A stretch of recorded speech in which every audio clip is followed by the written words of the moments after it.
$60 milyong ang halaga ng dalawang bagong fighter jet ng Philippine Air Force na galing pang South Korea.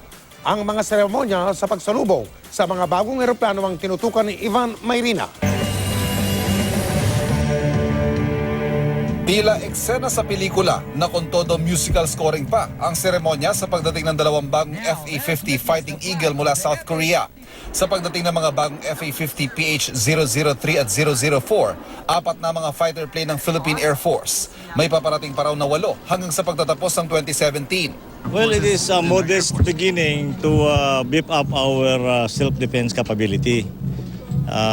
Matagal na tayong walang fighter plane. It's only for self-defense. Wala naman tayong balak na makipaggira sa ibang bansa. But we have a very large area here. Meron tayong maritime areas. Mahigit $30 million ang halaga ng bawat isang FA-50.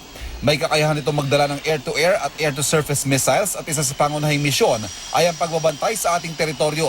Pero sa ngayon, hindi raw muna roronda ang mga bagong eroplano sa West Philippine Sea. Wala tayong mga radar pa na capable of directing. Kasi alam nyo ito, pagka may fighter plane ka, hindi lang naman basta magliliparin mo yan. Meron kang support.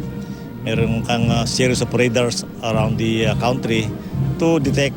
Inilipad ang dalawang bagong eroplano mula sa South Korea ng mga Korean pilots at inescort naman sila ng dalawang nauna ng FA-50 na hawak na ng mga piloto ng Philippine Air Force. Binigyan ng dalawang eroplano ng water cannon salute, isang tradisyong mayahalin tulad sa binyag sa kauna-unahang lipad ng isang eroplano sa isang bansa o paliparan.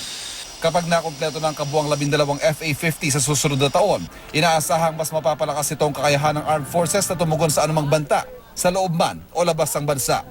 Ivan Mayrina, Nakatutok, 24 Oras.